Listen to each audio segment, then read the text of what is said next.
Glad tidings.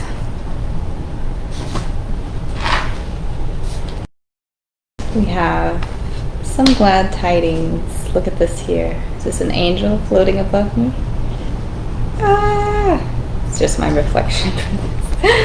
Angels! Let's give us a little quotes for today.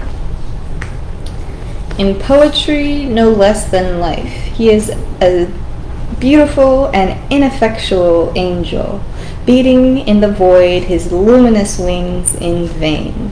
This is from Matthew Arnold, quoting his own sentence in his essay on Byron, Essays on Criticism, second series. That is the notes that I have. It is short. Let's go through it one more time for full understanding. In poetry, no less than life, he is a beautiful and ineffectual angel, beating in the void his luminous wings in vain. So we have Matthew Arnold, I suppose, talking about himself, right? But we have this imagery of an angel beating its wings in vain. We have lots of angels ever present, and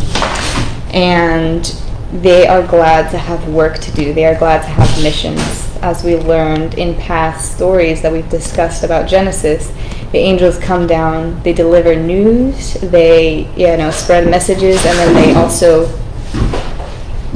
even destruct. They are destructive at times.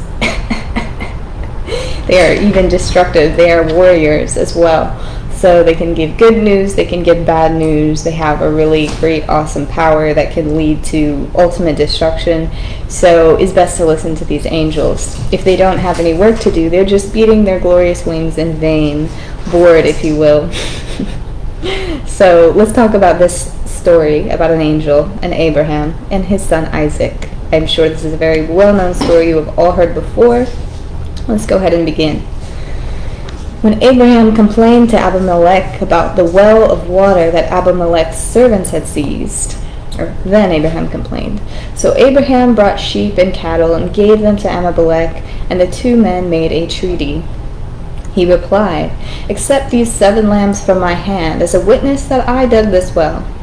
Abraham planted a tamarisk tree in Beersheba, and there he called on the name of the Lord, the eternal God. And Abraham stayed in the land of the Philistines for a long time.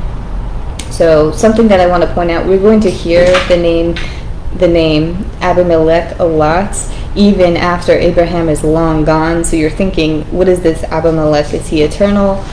He's always been the ruler of the Philistines.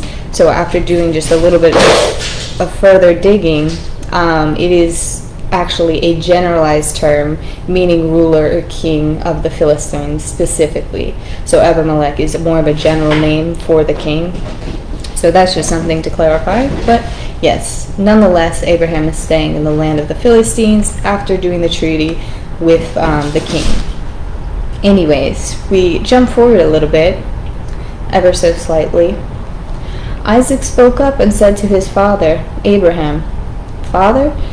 "Yes, my son," Abraham replied.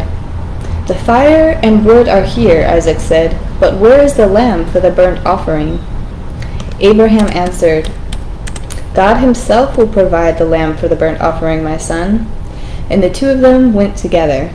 Then he reached out his hand and took the knife to slay his son.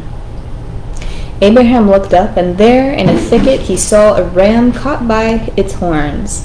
He went over and took the ram and sacrificed it as a burnt offering instead of his son.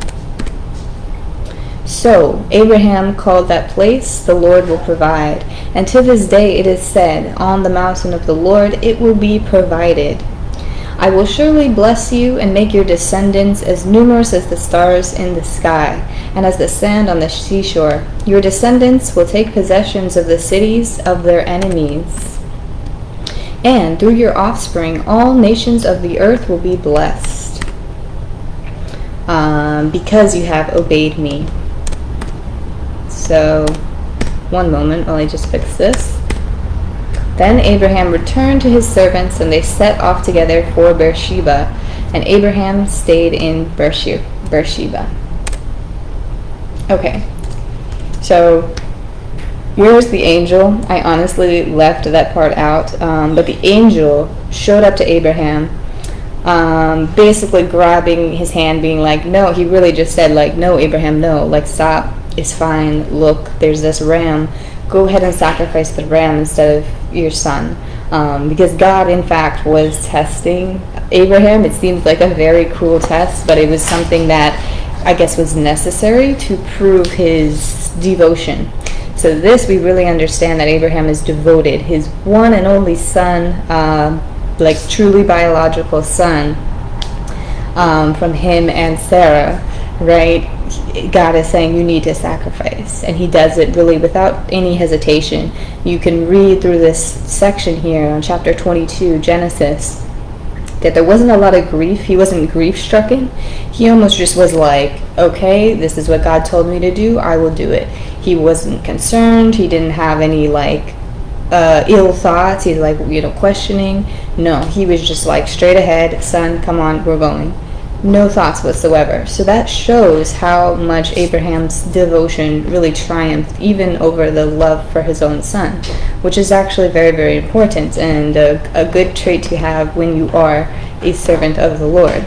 So very shocking, but of course God is not that type of guy. The angels were also looking on, and something very, very significant here. When Isaac asked him, he's like, where's the burnt offering? He's probably getting a little inquisitive himself. He's like, where is the burnt offering?